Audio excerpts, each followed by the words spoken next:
Today's story connects global trade wars, India's manufacturing dreams, and a surprising twist from Afghanistan, all tied together by one thing: rare earth. I'm going to bind everything together and try to make sense of what's really happening. So here's the headline that caught everyone's attention. China has agreed to resume rare earth exports to India, but with a big condition. Now, this isn't just about trade or some routine export approval. China, which is the world's top supplier of rare earth elements, wants India to give a written guarantee that these materials will not be re-exported or diverted to the United States.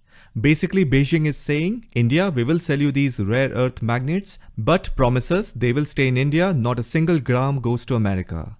Now that's quite a big condition, right? When we say rare earth, we are talking about rare earth elements that we see in periodic table.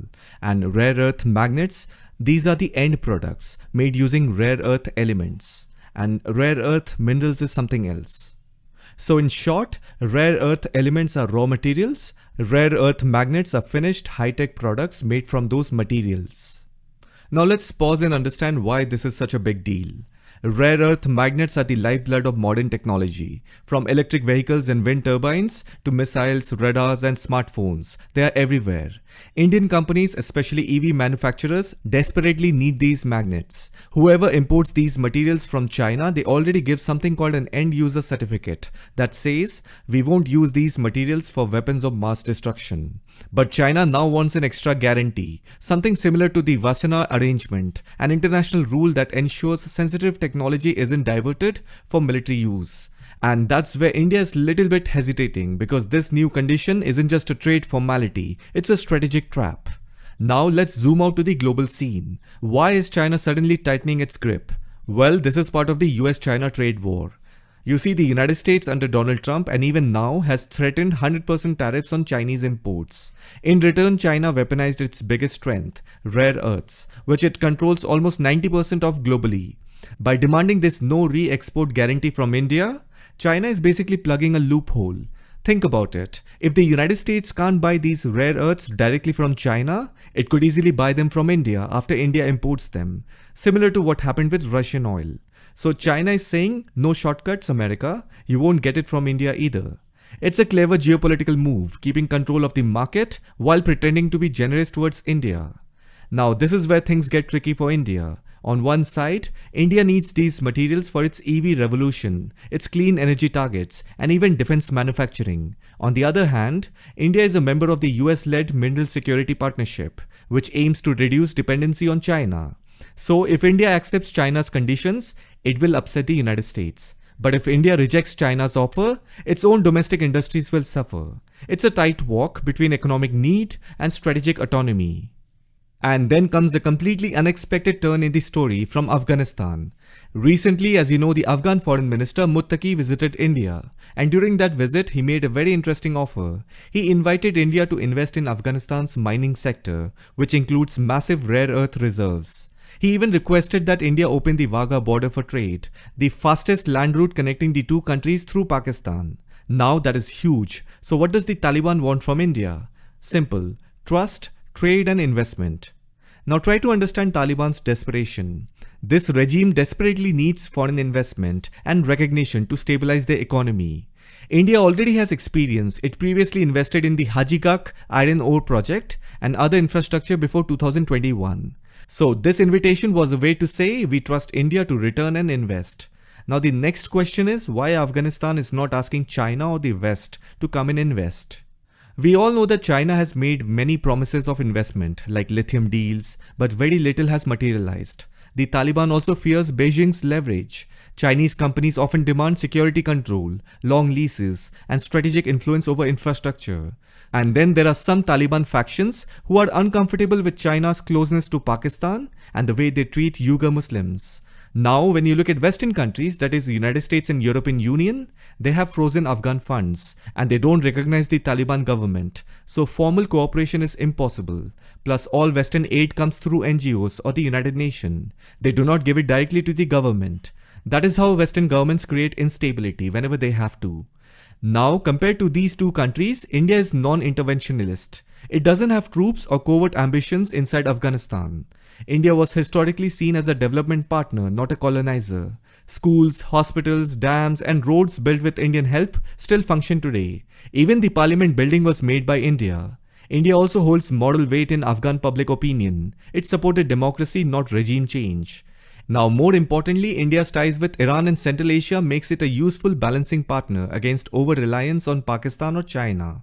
So by inviting India, Muttaqi was sending a message to multiple audiences. To Pakistan, they are saying, we have other friends, you don't control us. Then to China, they are saying, you can't buy Afghanistan cheaply. To the United States and European Union, they are saying, we don't trust you, stay very far away from here. To India, they are saying, we trust your neutrality and development approach. And to the world, they are saying, we are open for engagement, not isolation. So yes, the Taliban's invitation to India for mineral and energy investment is not just about economics, it's a political signal of trust. Now that I have explained all the different angles, let me get to the crux of this video. Look, the Indian government was the one who approached China for rare earth magnets and materials. That is the reason in return China has put a condition that do not re-export it to United States. Because India has been re-exporting oil refined from Russian crude to United States and European Union all throughout 2023 to 2025. Hence, it is very obvious for China to put such a condition on India. There is no problem in it. Totally respect that. Now, since we know that, it was the Indian government who approached China. That means the Indian government is very well aware of the consequences that may appear. When I say consequences, I mean the pressure or backlash that may arise from the Western countries, especially from Donald Trump. And then if you look at Taliban's invitation to India for mineral and energy investment, one thing that you have to understand is that when you are getting something ready-made compared to something that you will have to take out from scratch and then process it, there's a huge difference. So by asking China, India will get the rare earth easier, faster and cheaper. But then India also has the production capacity to start mining activities in Afghanistan. Now Indian government has to balance these two situations. Even China is aware of India's dilemma with the West as well as India's option to form an Afghan mineral axis. That is why China's offer to export rare earths to India is like a strategic reaction, meant to keep India close and prevent it from forming an Afghan mineral axis, as well as plug the loophole of US getting it indirectly from India. Because as you know, rare earth minerals and lithium are the new oil. They power electric vehicles, batteries, chips and electronics, renewable energy systems. Whoever controls these resources controls future technology and energy independence. Now imagine this. Afghanistan has the resources. India has the technology and manufacturing potential. China currently dominates the global supply chain. So the competition is over who links with whom, and Afghanistan just became the swing state of the mineral world.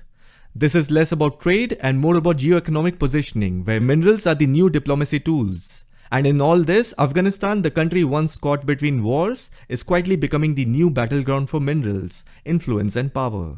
Because in the 21st century, whoever controls lithium and rare earths, they control the future itself. Now, if you look at India's demand for rare earths, it is already around 4,000 tons per year, and it is set to double by 2030. Now, what's India doing about it? Two things, short-term resilience and long-term self-reliance. In short term, India hasn't accepted China's anti-diversion clauses yet, but it is still managing supplies through end-user certificates. And in long term, the government is taking major steps, approving 7,300 crore plan to boost domestic magnet production, launching a national critical mineral stockpile, kind of like a backup reserve for emergencies. And then through its company, Kabil, India is signing deals with countries that are rich in rare earths, and Afghanistan's offer fits perfectly here. So where does this all lead? We are watching a global tug of war. China wants to keep control, the US wants to break that control, and India is caught in the middle, but smartly turning this challenge into an opportunity. If India plays it right, Afghanistan could become its new mineral partner, and India could move one step closer to Atmanirbhar, self-reliance, in one of the most critical sectors of the future. This isn't just about trade, it's about who controls the building blocks of modern technology and who shapes the future of global power. I hope you found this video informative. I'll see you in the next one.